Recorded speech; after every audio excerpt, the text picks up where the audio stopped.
Mesdames, Messieurs, bonsoir. Dans l'actualité de ce lundi, notre première série d'un épisode consacré cette semaine au logement étudiant. Les résultats du baccalauréat ont été publiés la semaine dernière et aujourd'hui, ils ont été publiés pour ceux qui étaient convoqués au rattrapage. C'est donc le moment pour les jeunes bacheliers de penser à l'année prochaine. Et pour ceux qui prévoient de quitter le cocon familial, il est temps de se trouver un toit. Et sur un marché immobilier déjà très tendu, la bataille est rude. La mission, c'est donc de trouver la bonne affaire.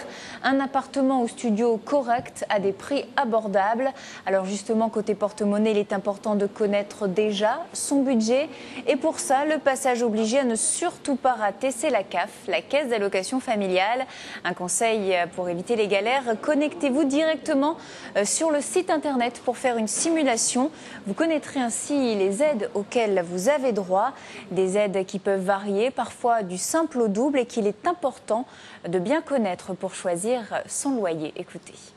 On étudiera en fait le montant de leurs droits en fonction de leur situation personnelle, c'est-à-dire étudiants boursiers et non boursiers, et en fonction des revenus en fait déclarés sur l'année N-2. C'est-à-dire que nous sommes aujourd'hui en juillet 2011, nous sommes sur la déclaration de ressources de 2009.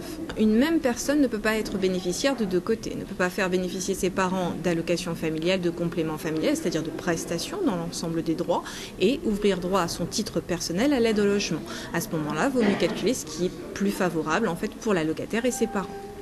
Et tous les étudiants peuvent faire aujourd'hui une demande. La Caisse d'allocation familiale conseille de le faire sur Internet directement. Ça évite la queue et le casse-tête dans les agences, car je vous le disais, trouver un appartement est souvent synonyme de galère pour les jeunes, au point que des alternatives au schéma classique, le studio traditionnel en ville, se développent de plus en plus. Et parmi les initiatives les plus originales, voici le studio à la ferme, lancé en 2003 dans le Nord-Pas-de-Calais. Ce qu'on appelle le campus vert est une initiative unique en France, même unique en Europe. Aujourd'hui, 12 villes de la région se sont lancées dans l'aventure, comme ici en métropole lilloise à Verlinghem. On est à 12 km de Lille seulement et pourtant on est à la campagne avec tout le calme et la sérénité qui vont avec. Des atouts qui plaisent aux étudiants en recherche de tranquillité pour réviser. Et en plus, c'est important, les loyers sont alléchants avec une moyenne de 250 € pour un T1.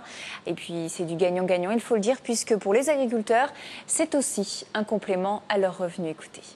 Cette initiative, elle est née de plusieurs choses. D'abord d'un problème de mal de logement au niveau des étudiants, mais également au niveau des agriculteurs qui devaient réhabiliter leur bâtiment.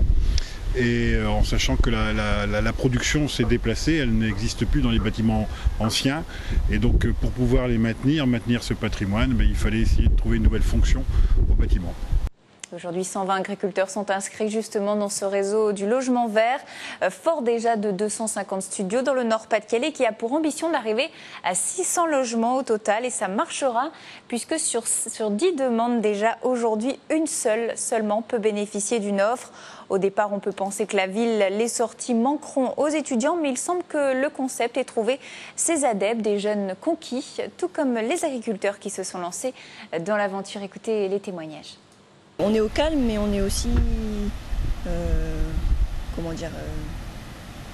accompagné. Enfin, si on a un problème, on peut aller voir les propriétaires. Moi, à un moment, j'avais un problème d'imprimante. Voilà, c'est pas grave. Je suis allée voir les propriétaires et ils dépannent facilement. À la rentrée, en septembre, une fois que tous les étudiants sont là, on fait un petit repas. On les invite à la maison, on fait un petit repas pour créer un petit peu le lien, quoi. Enfin, si je devais refaire la même chose, je referais exactement pareil, parce qu'on est très bien ici. Et voilà. J'aurais même du mal à partir quand je serai plus étudiante, quoi. On y prend goût à la campagne ? On y prend goût.